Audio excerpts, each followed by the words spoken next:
Selamat pagi Bapak Ibu, saudara kasih Tuhan. Selamat pagi. Ya, puji Tuhan untuk kita semua yang hadir pada hari ini.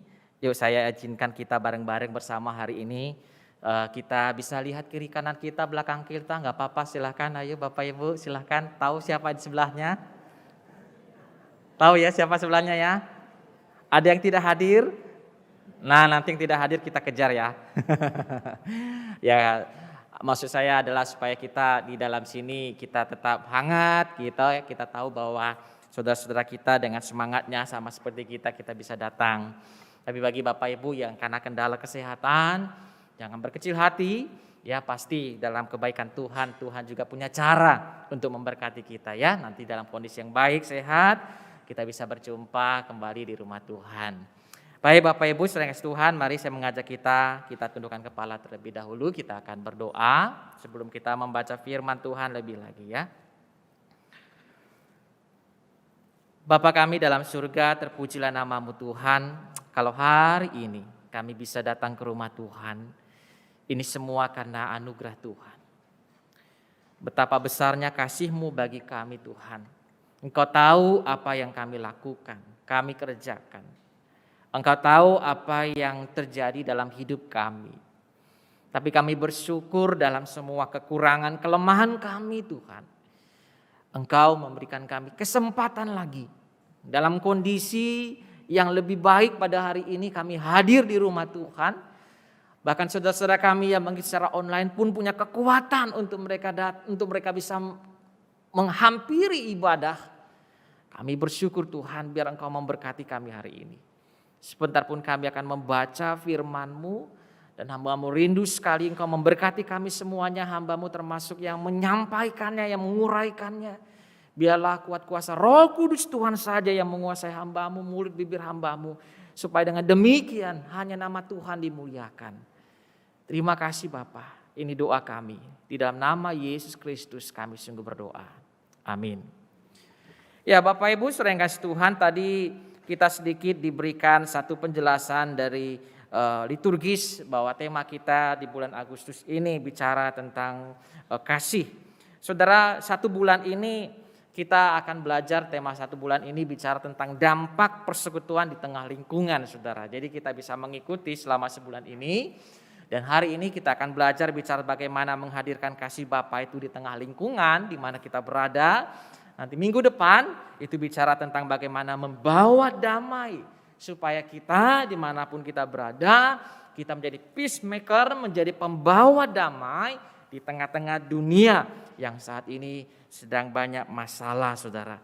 Nanti di minggu ketiganya, karena berkenaan tidak lama kita sebelumnya merayakan 17 Agustus, kita disegarkan kembali bagaimana peran kita ya.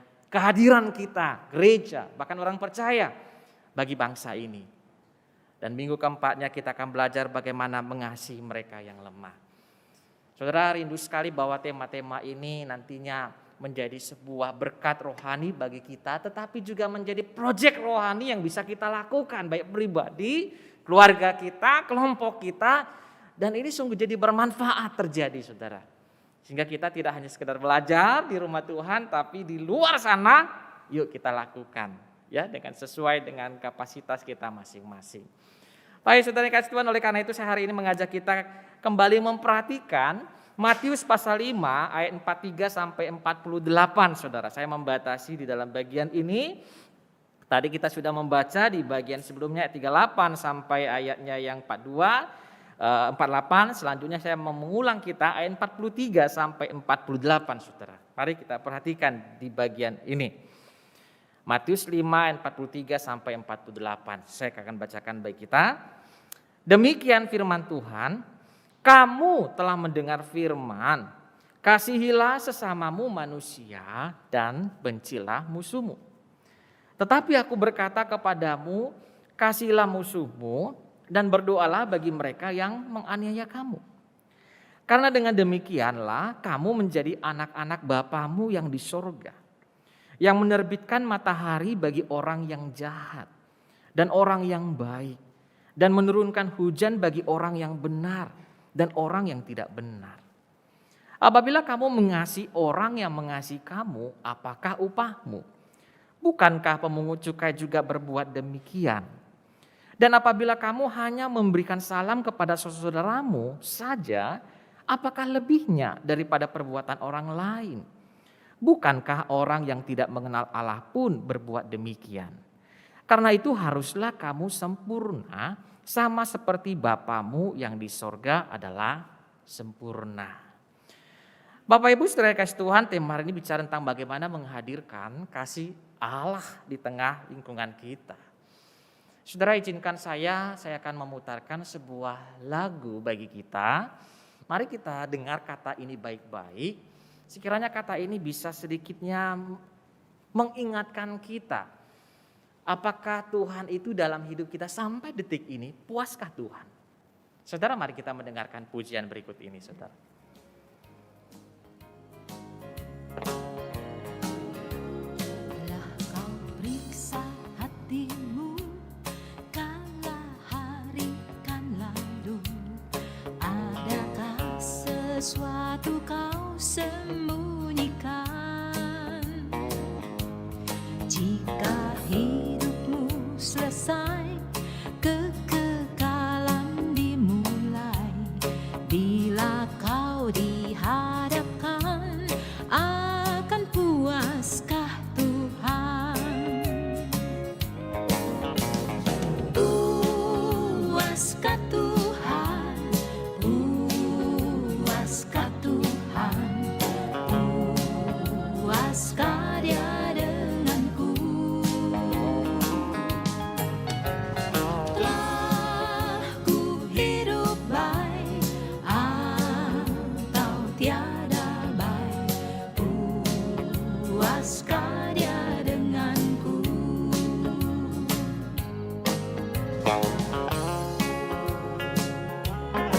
Ketenaran tak lama dalam dunia yang fana, sebagai bunga sebentar saja kan layu. Meskipun orang kaya dan besar kuasanya, semua itu kan lalu. Puaskah Dia denganku?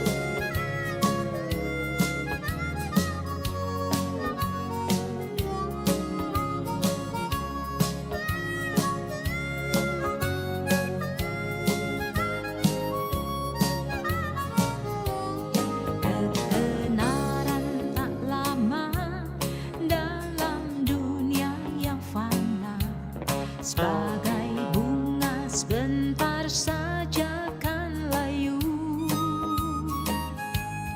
Meskipun orang kaya dan besar kuasanya, semua itu kan lalu. Puaskah Dia denganku?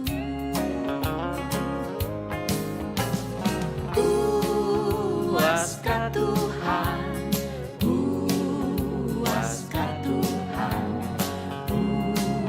Puaskah Dia denganku? Telah ku hidup baik atau tiada baik, puaskah Dia denganku? Oke, sampai di sini saja. Ya, saudara yang kasih Tuhan, pujian ini mencoba mau mengingatkan kita. Saya sengaja mengangkatkan hal ini untuk mari kita di awal ini bertanya, apakah sungguhnya sampai hari ini Tuhan puas enggak sih dengan kita? Saudara, permisi tanya lagi bagi kita, standar apakah yang kita pakai di dalam mengukur apakah Tuhan itu puas atas hidup kita? Apa standar yang kita pakai, saudara? Namun barangkali cukup sering kita bisa melihat bahwa orang Kristen termasuk saudara dan saya barangkali di dalamnya, kita membuat semacam ukuran dan ukuran itu adalah berdasarkan ukuran yang kita buat sendiri, saudara. Kita berpikir bahwa ketika kita bisa menghadiri kebaktian hari Minggu, ketika kita bisa mengikuti kelas-kelas pembelajaran firman Tuhan, ketika kita bisa membalas kebaikan orang lain kepada kita, ketika kita bisa mengasihi orang yang mengasihi kita, ketika kita bisa memberikan sapaan yang hangat kepada orang lain, bersikap baik kepada orang-orang, Seringkali kita mengukur dan berpikir bahwa Tuhan pasti cukup senang dengan apa yang saya lakukan. Benar nggak saudara? Tetapi hari ini saudara yang kasih Tuhan, barangkali kita akan menjadi terkejut untuk kita bisa mengetahui apa sebenarnya yang Tuhan pikirkan tentang kita. Barangkali saja apa yang kita pikirkan tentang kita tidak sesuai dengan apa yang dipikirkan oleh Tuhan atas diri kita.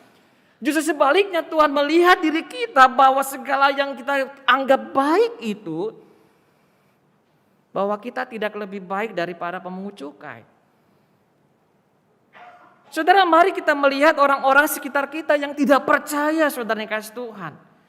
Kita bisa melihat apa yang mereka lakukan. Ada begitu banyak kebaikan yang mereka lakukan kepada orang-orang lain. Bahkan kalau kadang-kala saudara yang kasih Tuhan, barangkali juga kita bisa melihatnya. Bahwa tampaknya mereka melakukan banyak pekerjaan baik daripada orang Kristen. Walaupun mungkin kita menilainya, ya mereka melakukan itu dengan motif tertentu. Mereka melakukan itu karena mereka melakukannya berdasarkan kewajiban mereka. Mereka melakukan itu supaya mereka mendapatkan keselamatan kekal ke depannya. Kalaupun kita berargumen seperti itu menilai orang-orang yang berbuat baik sedemikian, permisi tanya hari ini bagi kita sama-sama saudara, termasuk diri saya. Bagaimana dengan diri kita? Bukankah kita juga kadang-kala sebagai orang Kristen, saudara yang kasih Tuhan, kita pun masuk di dalam perangkap yang sama. Perangkap apa saudara? Bukankah juga kita kadang-kala melakukan banyak hal yang baik-baik itu demi memenuhi kewajiban kita sebagai orang Kristen? Mari kita coba mengecek kembali apa yang kita lakukan. Waktu kita menolong orang lain, waktu kita berbuat baik kepada orang lain, waktu kita menyapa orang lain dengan hangat. Pernahkah terlintas di dalam diri kita, kalau saya tidak melakukan ini, saya tidak dilihat jadi orang Kristen? Bukankah perangkap yang sama juga kita masuk di dalamnya bahwa kita melakukan itu semua karena kewajiban kita sebagai orang Kristen? Nah saudara yang kasih Tuhan, apa yang sebenarnya mau Tuhan Yesus katakan kepada kita di dalam bagian firman Tuhan yang kita baca ini saudara? Saya yakin dan percaya bahwa di dalam bagian ini Tuhan itu ingin kita melakukan semua hal itu karena hanya satu hal. Karena kasih, saudara. Saya percaya bahwa Tuhan menginginkan kita bisa melakukan apa yang dilakukan oleh manusia yang tanda kutip yang baik-baik itu.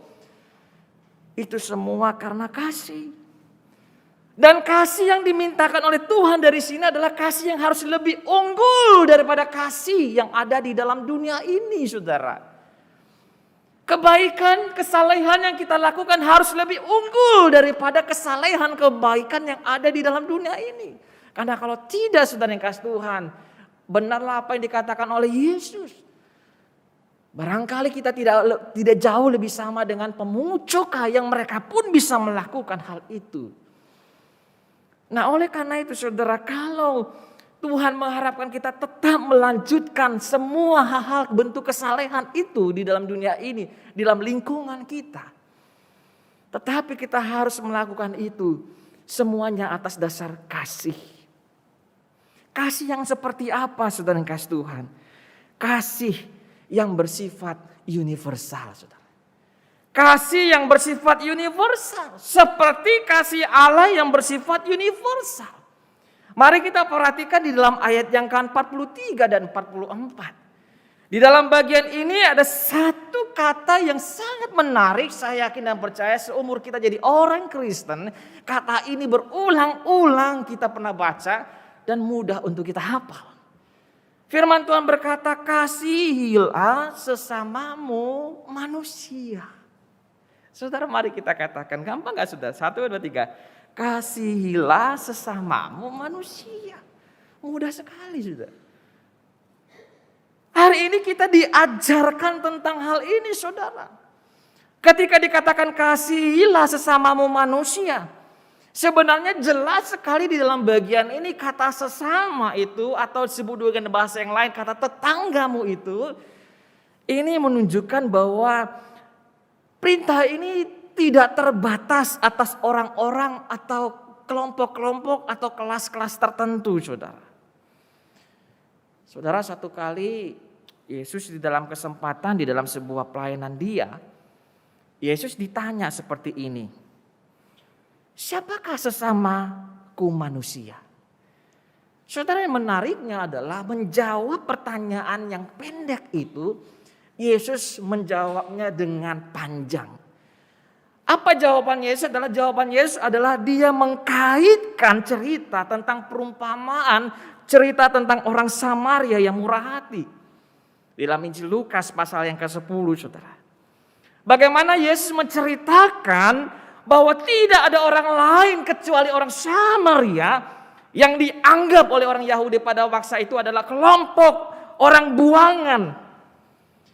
Dan justru orang Samaria inilah yang bersedia memberikan bantuan kepada orang yang terluka itu. Dan di dalam bagian itu Yesus menceritakan, di dalam konteks itu mau mengatakan bahwa siapakah sesamaku manusia? Bahwa sesamamu manusia adalah setiap orang atau siapapun yang membutuhkanmu, dia sesamamu. Siapakah sesamaku manusia? Bahwa setiap orang yang berlatar belakang yang berbeda pun itu sesamamu. Saudara, saya yakin dan percaya pada waktu orang tersebut mendapatkan jawaban Yesus seperti ini. Dan bahkan kalaupun kita hari ini, saudara, maka kita bisa tahu bahwa barangkali yang selama ini orang-orang yang ada di sekitar kita yang kita abaikan, bahwa itulah sesama kita yang ditempatkan oleh Tuhan di mana kita berada. Apakah itu di mana kita kerja, apakah tempat di mana kita tinggal dan sebagainya. Saudara, kasih inilah yang dituntut dari kita. Kasih yang bagaimana? Kasih yang universal. Kasih yang universal. Kasih yang dimana kita menganggap bahwa setiap orang, baik dia orang kaya, orang miskin, bahwa seseorang itu pantas aku cintai, pantas aku rawat, pantas aku perhatikan. Bahwa kita menganggap orang muda maupun orang kaya, bahwa mereka-mereka ini adalah orang-orang yang pantas untuk aku cintai, pantas aku rawat, pantas aku perhatikan. Bahkan termasuk mereka-mereka adalah orang yang dalam kelompok mungkin dia lemah maupun dia kuat. Bahwa kita menganggap orang-orang seperti adalah orang-orang yang juga pantas aku perhatikan, aku kasih dan aku rawat. Saudara, itu berarti bahwa kasih yang dimintakan oleh Tuhan bagi kita adalah kasih yang tidak membeda-bedakan siapapun. Suatu kali ketika Tuhan Yesus diundang di dalam Injil Lukas pasal 14, di dalam bagian firman Tuhan ayat 12 sampai 14, Yesus berkata seperti ini, saudara.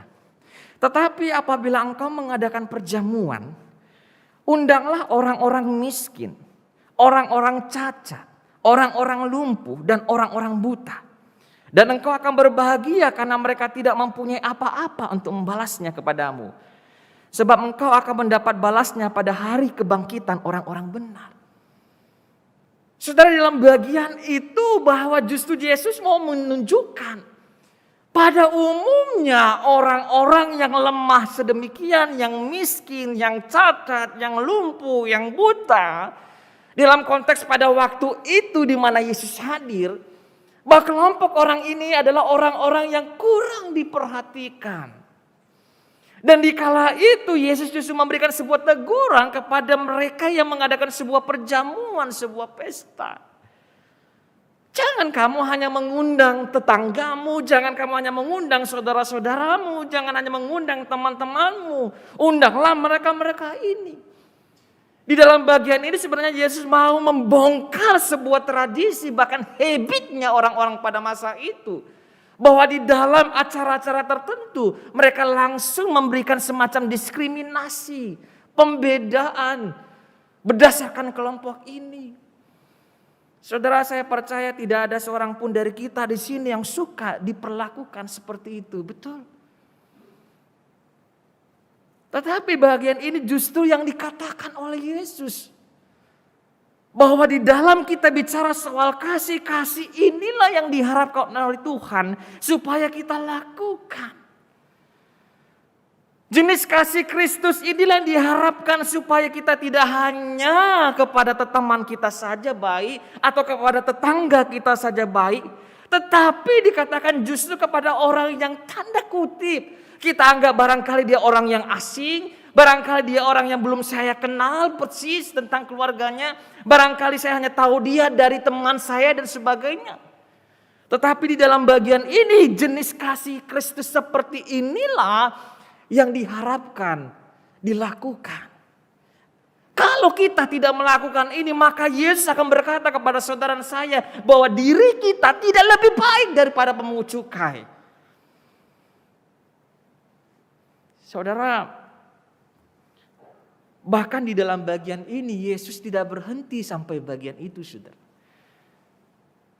Bukan hanya kasih universal itu berbicara kita tidak membeda-bedakan kelompok orang, kelas orang, berdasarkan pendidikan orang dan sebagainya. Tetapi Yesus juga menarik mereka, membongkar mereka. Bahwa bukan hanya bicara soal status, tapi bicara soal relasimu. Dikatakan bahwa kepada mereka yang membenci dirimu, yang menjadi musuh kita, Yesus berkata apa? Kasihilah musuhmu dan berdoalah bagi mereka yang menganiaya kamu.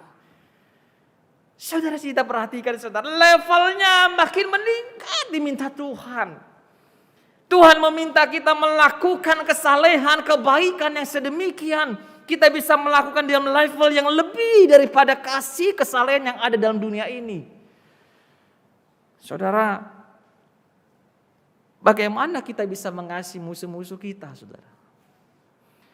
Saya memberikan sebuah contoh yang ada di dalam Alkitab. Saudara mengingat kisah apa yang terjadi antara Saul dengan Daud. Kisah mereka berdua ini terjadi permusuhan yang cukup besar, saudara. Saul yang dipicu oleh iri hati berniat membunuh Daud. Dan amarahnya sungguh tidak terkendali sampai membuat Saul itu tega memburu Daud seperti buronan, saudara. Padahal kalau bisa dikatakan masalahnya itu dari mana, saudara? Dari perkara yang tampaknya sepele. Hanya ketika pada waktu itu Saul mendengar nyanyian yang berisi pujian tentang Daud, saudara. Kehebatan Daud. Yang dianggap lebih hebat daripada Saul.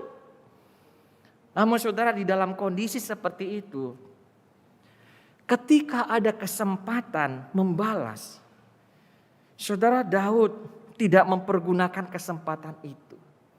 Di dalam kisah yang ada justru diceritakan bagaimana ia hanya berani memotong puncak jubah Saul. Itu pun sudah membuatnya katanya ketakutan. Dan itulah yang mengherankan Saul, saudara. Di dalam kesempatan yang ada sedemikian, tetapi Daud tidak melakukan itu semua. Dan atas keheranan Saul terhadap Daud yang sedemikian, ternyata akhirnya membuat dia sadar akan kesalahannya. Yang ditimbulkan dari kejahatan hatinya. Tetapi di dalam hal yang lain kita bisa memetik satu pelajaran rohani bagi kita. Bahwa tindakan kasih Daud yang tak hanya membuat hati Saul tersentuh. Tetapi saudara yang kasih Tuhan, ia mendoakan bagaimana kebaikan untuk Daud. Kebaikan, kasihnya Daud akhirnya mengubahkan, menyadarkan Saul akan kesalahannya. Saudara dikasih Tuhan, tanggapan Daud kepada Saul ini, kalaulah boleh saya berkata bahwa ini seperti dia sedang mau meneladankan, melakukan kasih yang diajarkan oleh Tuhan Yesus. Kasihilah musuhmu, berkatilah mereka yang mengutukmu, berbuat baiklah kepada mereka yang membencimu, berdoalah bagi mereka yang meskipun menganiaya kamu. Saudara, ini adalah teladan tertinggi dari kasih tanpa pamrih. Dan inilah kasih Tuhan Yesus Kristus bagi saudara dan saya. Kalau kita melihat teladan kasih yang tertinggi dari Kristus ini, saudara, bukankah di dalam firman Tuhan mengatakan bahwa ketika Yesus dicaci maki, Yesus tidak membalas dengan caci maki. Ketika Yesus menderita, Yesus tidak mengancam. Justru apa yang dilakukan oleh Yesus? Justru dia berkata, Yesus menyerahkan kepada Dia yang menghakimi dengan adil. Dan saudara kasih Tuhan, sewaktu Kristus digantung di atas kayu salib, di mana orang-orang Roma, orang Yahudi sedang mengejek dia di sana, justru kita terdengar sebuah kata yang penuh kasih, saudara. Di atas kayu salib itu Yesus berkata apa?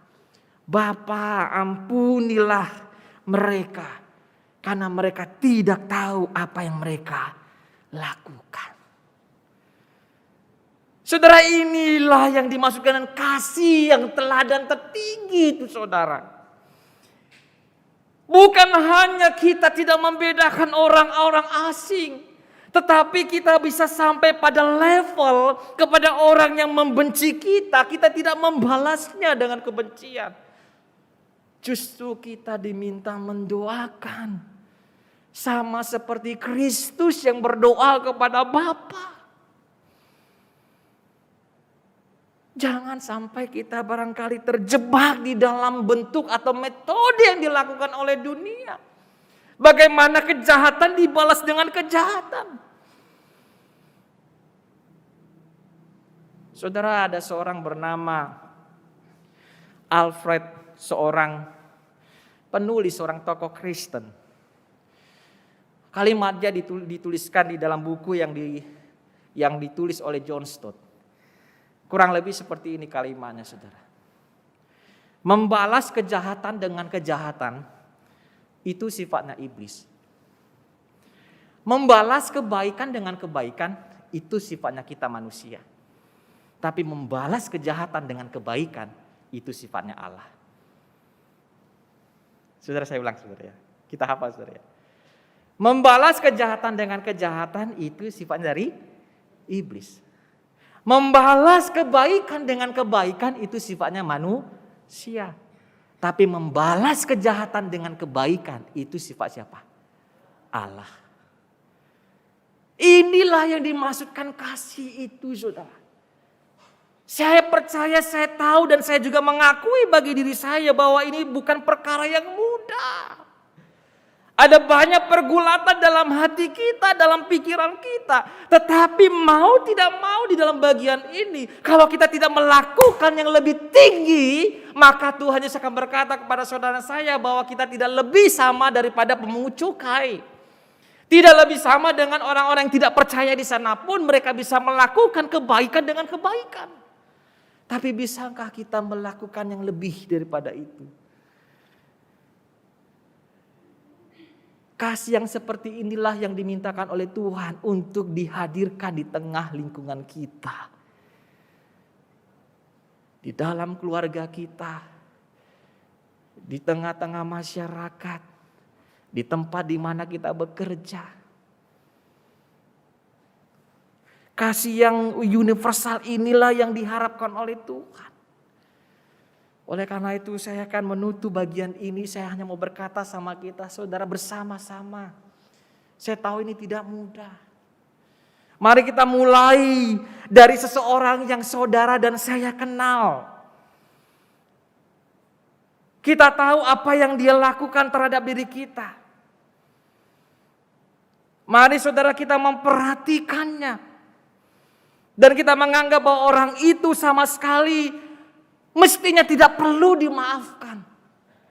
Atas perbuatannya mestinya tidak perlu dimaafkan. Tapi hari ini saya mau mengajak kita, kalau kita mau melakukan bagian ini, hal yang sederhana mari kita lakukan. Adakah orang-orang di sekitar dalam hidup kita, seseorang yang dekat dengan kita, yang kita kenal dia melakukan sesuatu yang tidak menyenangkan hati kita?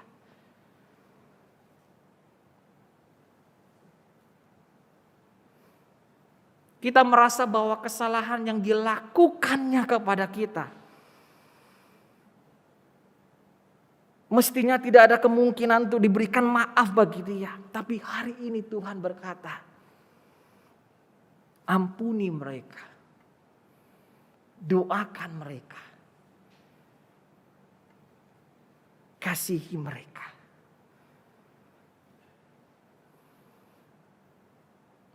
Firman Tuhan ini mudah untuk diucapkan, tapi perlu penyangkalan diri untuk melakukan.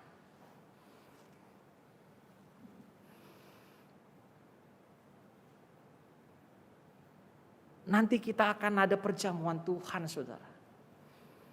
Kita tahu apa yang dilakukan oleh Yesus. Barangkali saudara, kalau saya berandai-andai, jangan-jangan kalau waktu itu kita hadir di tengah-tengah pada waktu Yesus disalibkan, kita pun ada dengan kumpulan orang Romawi dan orang-orang Yahudi pada waktu berteriak juga atas penyaliban Yesus itu, dan kita setuju di dalamnya. Dan saat itu kita mendengar kata yang sama, Yesus berdoa, ya Bapa, ampuni si Simon ini Tuhan. Ampuni dia gak tahu apa yang dia lakukan.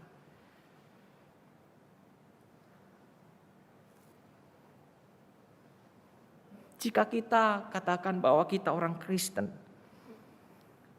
jika kita katakan bahwa kita adalah pengikut Kristus, maka kita harus melakukan kasih yang universal seperti Yesus, seperti Allah kita yang dinyatakan dalam kehidupan kita. Hampir sebulan sekali saya katakan kita selalu ikut perjamuan Tuhan. Perjamuan Tuhan ini mengingatkan akan pengorbanan Kristus. Mengingatkan saudara siapa diri saudara dan saya, kita adalah orang berdosa yang dibenarkan, diselamatkan oleh Kristus. Dan setiap sebulan sekali kita selalu diingatkan, bukan ingin membuat kita menjadi trauma terhadap masa lalu, tetapi justru mengingatkan masa depan kita bahwa kita sudah menjadi milik Kristus. Yang sudah diampuni kesalahannya. Yang selalu dibalut oleh kasih Kristus. Kemarin kita berbuat salah, tapi Kristus memberikan pengampunan, kesempatan kita hidup di bumi ini. Selalu ada kesempatan Allah berikan bagi kita sampai detik ini. Biarlah saudara, dalam momen-momen seperti ini pun, kesempatan ini, mari kita refleksikan firman ini. Tuhan menginginkan kita menyatakan kebaikan kita dengan kasih. Kasih yang melebihi daripada kasih yang di dunia ini. Kasih yang tidak membedakan orang. Kasih yang mengampuni, memaafkan sama kita. Amin, kita berdoa.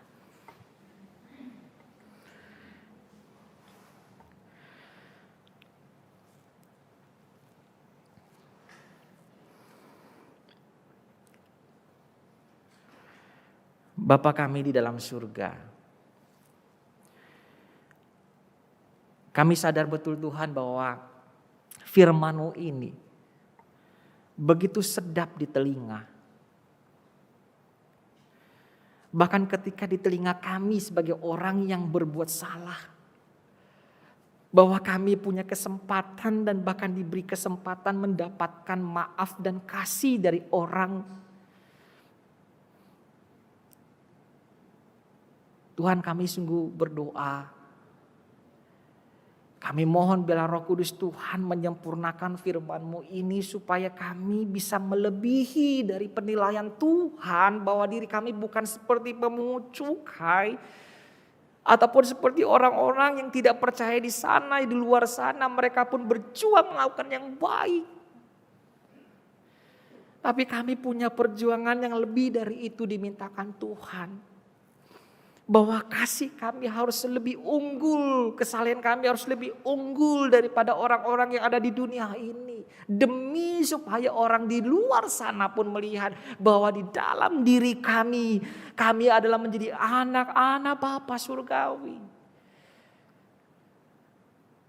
Kami tidak ingin Tuhan bahwa hidup kami menjadi batu sandungan. Kami tidak ingin hidup kami, diri kami, pekerjaan kami menjadi membuat orang jauh dari Tuhan.